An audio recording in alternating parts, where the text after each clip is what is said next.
O bife, na época que minha mãe ia fazer um bife lá, era cortado em 3, em 4, né? Muitas vezes em 3, era um para cada filho, e ela ficava olhando.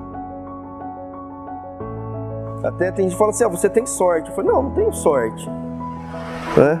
Eu sou abençoado, porque Deus abençoa a nossa vida de uma forma maravilhosa. Porque a sorte ela vem e vai, a bênção fica. Eu gosto de sonhar, porque o sonho, ele é matéria-prima da realização.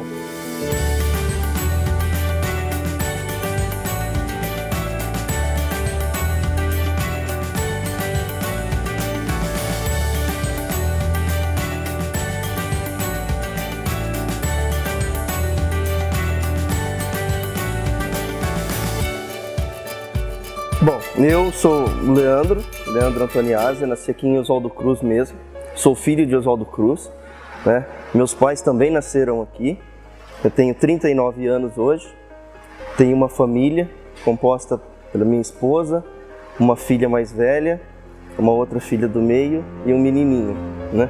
São três crianças que assim Deus nos abençoou. A infância da gente, ela foi marcada, porque assim, a gente veio de uma, não que não somos, né, mas viemos de família bastante humilde, assim, né, então a nossa infância, ela foi uma infância, apesar das dificuldades, de muita alegria, porque nós realmente brincávamos, a gente era criança feliz, brincava como qualquer outra criança, né, apesar das dificuldades que tinha, os nossos pais, eu acho que eles absorviam muito bem isso.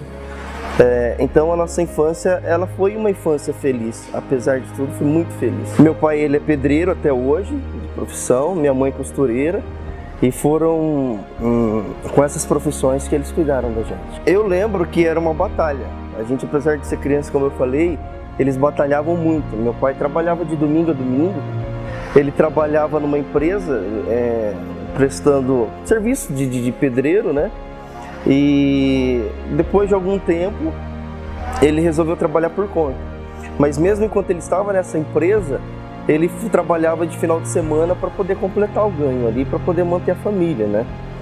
E minha mãe, antes de ser costureira, lavava roupa para fora. Eu me lembro dela carregando as trouxas de roupa, né, que ela lavava para as pessoas ali. Então eu tenho essa lembrança deles, assim, realmente uma batalha. Então a família da gente realmente é uma base muito legal, apesar de tudo, como eu falei, é uma referência gigante para nós, né? Não só como pais, eu tive também avós que participaram muito da nossa vida, nossa casa, nossa família, ela precisava de algo a mais. Realmente, a gente, nossa... O bife, na época que minha mãe ia fazer um bife lá, era cortado em 3, em 4, né? Muitas vezes em 3, era um para cada filho, e ela ficava olhando, né? Você entendeu? Não tinha, hoje tem fartura na mesa. Hoje, meu filho, se ele quiser comer um bife inteiro, graças a Deus ele consegue. Por isso que eu falo, nós somos abençoados, a sorte vai embora, a bênção ficou, né? Hoje eu não preciso dividir um bife em 3. Não, tem um bife para cada um.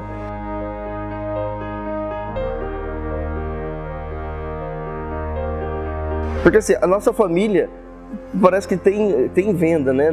Corre venda, tanto na minha avó materna, né? Sempre, até hoje ela guarda coisas que ela ganhou, foi bonificada quando vendia.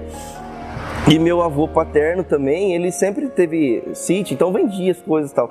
Aí um dia ele falou assim, vamos fazer umas vassouras aqui e você vai vender comigo. Aí nós saímos, pequenininho, ele com umas vassouras ali nas costas, falou, agora vai lá e oferece para aquela dona lá. E a vergonha que eu tive.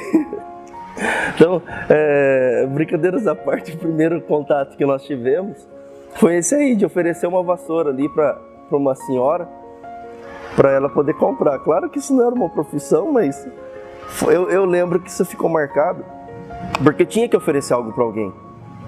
Eu tinha que mostrar isso para alguém. O trabalho chegou na minha vida muito cedo, né? Como eu te disse, meu pai ele é pedreiro ainda até hoje. E eu me lembro que quando a gente era... Porque antes não tinha esse problema, não pode trabalhar quando não é tal. Então o trabalho na época era era um troféu para quem conseguia, né? Então, desde cedo, os pais encaminhavam a gente para esse lado do trabalho. E meu pai, como pedreiro, ele nos levava. Então, eu ajudava meu pai em algumas obras a fazer esse papel de servente, vamos colocar assim. E eu me lembro que em uma dessas obras, era num domingo, eu estava trabalhando lá com ele e chegou um rapaz, até já é falecido, o Batata, e ele trabalhava na quitanda Ponto Certo aqui, em Oswaldo Cruz.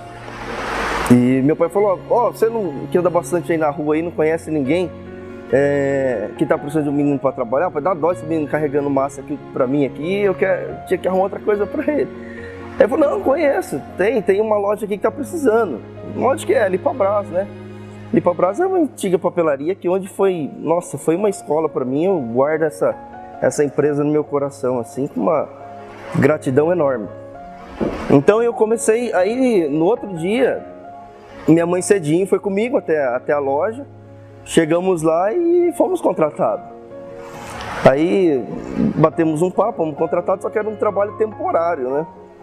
E era para cobrir final de ano, mais janeiro ali, coisas de 2 meses no máximo, não me lembro o tempo. E eu sei que eu fiquei lá e um dia a dona Tereza chegou e falou assim para mim, o outro rapaz que tá aí não vai vir mais, você fica aí? Eu falei, não vou ficar não. Você não vai? Eu falei, não vou ficar. Eu vou para casa, eu vou estudar o ano que vem. Eu vou estudar.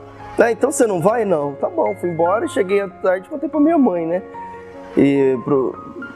Que meu pai chegava mais tarde em casa, eu falei, a mãe queria que eu trabalhava lá, mas eu falei que não ia, porque isso, mas você é doido, meu trabalho é difícil, é uma coisa complicada, você tem que vamos ver isso aí, não pode, você tinha que ter falado com a mãe, com o pai e tal. Aí eu falei que eu não vou não, eu vou estudar ano que vem, né? Aí não que não tinha escola, não que eles queriam me tirar da escola, só tinha outras formas de horário, na época era permitido. E lá eu passei 8 anos da minha vida, de 7 a quase 8 anos, não completo, mas de ali a gente aprendeu muito a questão de lidar com o público. As pessoas que ali trabalhavam, como eu falei para você, o meu grande professor de base mesmo, de empresa, foi o Cedimura e a dona Tereza ali, que foram pessoas fundamentais para a gente. E eu me lembro muito da dona Tereza valorizando a minha pessoa ali, né? Mesmo pequenininha, eu lembro dela falando, esse menino é espertinho e tal, cumpre as coisas direitinho. Então ali eu comecei a pegar o gosto do trabalho. E eu sempre fui um cara sonhador. Desde jovem, eu sonhava muito ter uma família. Eu ficava muito com receio de não conseguir formar uma família, porque precisava de um trabalho. E ali eu comecei a imaginar, comecei a sonhar, falei, poxa vida, agora eu estou trabalhando, tenho meu dinheiro, daí então eu vou conseguir lá para frente formar uma família e tal. Essa empresa ela veio a parar com as suas atividades no Oswaldo Cruz, veio uma outra papelaria ali e ali me chamaram, eu fiquei ali, só que ali o período foi muito curto.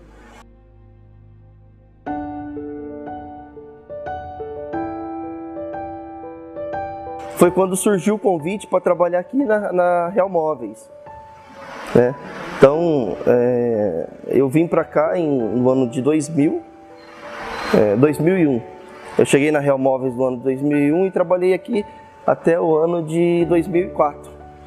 Dia 20 de agosto de 2000 eu entrei, dia 20 de agosto de 2005, eu saí da loja. Então foram 4 anos trabalhando aqui. Eu era vendedor.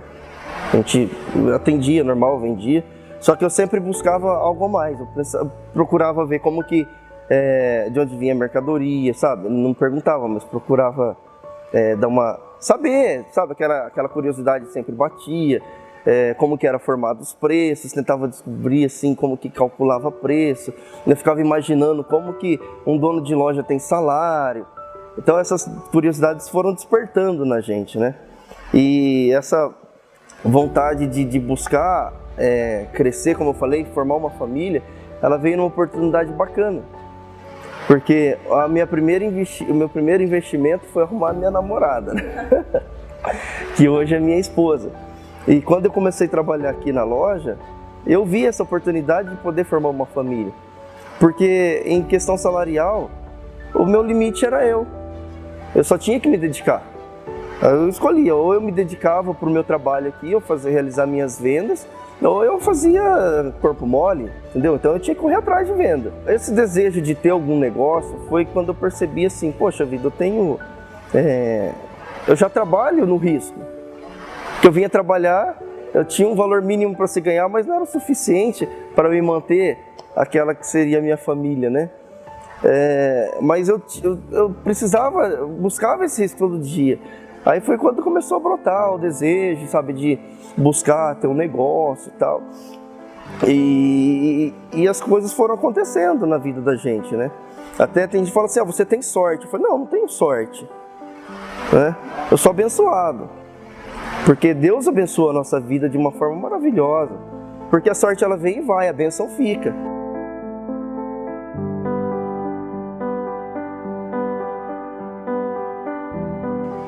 Então, eu recebi uma bênção. E a bênção ela ficou. E Deus me abençoou nesse sentido. É que eu costumo dizer a história a partir do momento que ela iniciou, tem muitas coisas que falam assim, hoje a sua vida vai mudar, a sua história vai mudar. Não, a história não vai mudar. A história não vai mudar. Então, a sua história ela pode tomar um rumo diferente. Agora, mudar não. É hipocrisia falar que minha história vai mudar. Faz parte dela. Então, se na minha história teve alguma coisa de bom, essa essência que eu acho que foi, eu acho que eu tenho que levar ela comigo, né? Não só comigo, como se é bom, eu tenho que levar para todo mundo.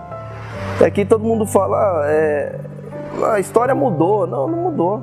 A história é a mesma. Você só mudou o rumo dela. Então eu acho que eu tenho que trazer, se tem alguma coisa de bom na minha história, eu tenho que trazer ela para o meu trabalho, eu tenho que levar para a minha família que eu formei, tenho que levar ela para o meu relacionamento, meu grupo de relacionamento, e tem que fazer parte da essência. A história ela não muda, ela muda o rumo, mas a história é a mesma, a essência dessa história ela tem que permanecer.